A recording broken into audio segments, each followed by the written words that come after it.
Internet is a powerful new medium where just a handful of people in small groups, just by shifting data around in the right directions, can make big changes and big damage. Any method of disruption at any cost, any means necessary. Anonymous is one of the biggest online vigilante groups. Members hack into companies and governments. They have hacked into Donald Trump's personal information. They have posted online his social security number. I've seen them wearing masks in protest. They prefer a life in the shadows. The FBI has had some success against suspected anonymous associates, arresting at least 20. Someone has broken into the National Bank, the Federal Reserve. The mysterious group Anonymous has struck again. An online game of cat and mouse is underway right now with an invisible enemy. The target's commercial websites, which have withdrawn services from WikiLeaks. A group of computer hackers claims to have breached security at NATO. Anonymous has heard the cries for freedom from the Tunisian people and has decided to help them win this battle against oppression. A message to the military of Myanmar and Minan Line. Hackers have attacked Myanmar government websites as part of protests against the military coup. And Elon Musk now says that a foreign actor might be responsible for this. This is what he wrote. He says there still is a massive cyber attack against X. We get attacked every day, but this was done with a lot of resources, either a large coordinated group and or a country is involved. Anonymous has declared war on Russia and is targeting Russian websites. The group that has also targeted U.S. sites in the past now says Putin's regime is fair game. The hacking group Anonymous is threatening Donald Trump. A warning came in a video the group posted online. Greetings, citizens of the United States. The effects of Donald Trump's presidency are no longer distant warnings.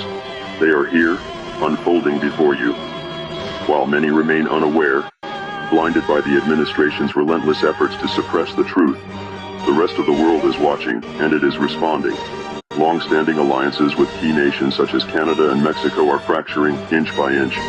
The cracks are widening, and the global community is reassessing its trust in the United States.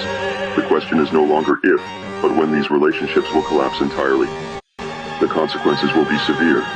Every imported product you rely on, everyday essentials, food, technology, will see skyrocketing prices, making even basic necessities unattainable for the average American.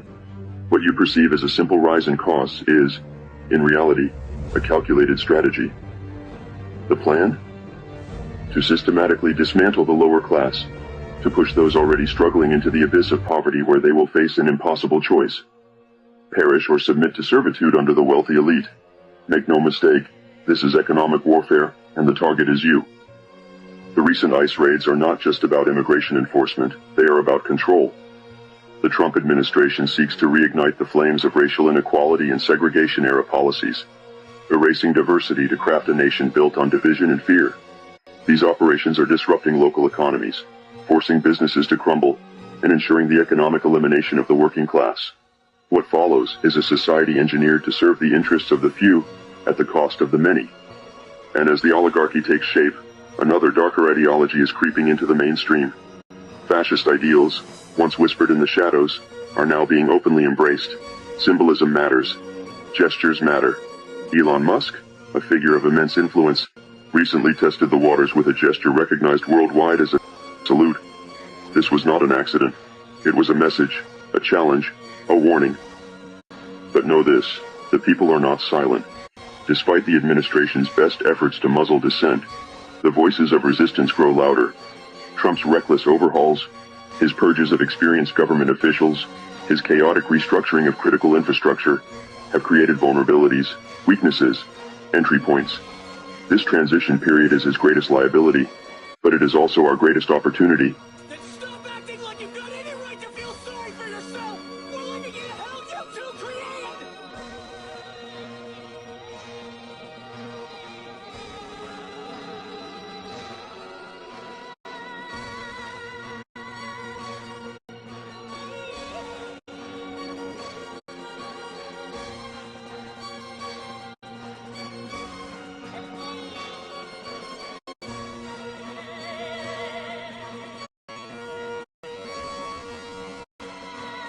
How did this happen?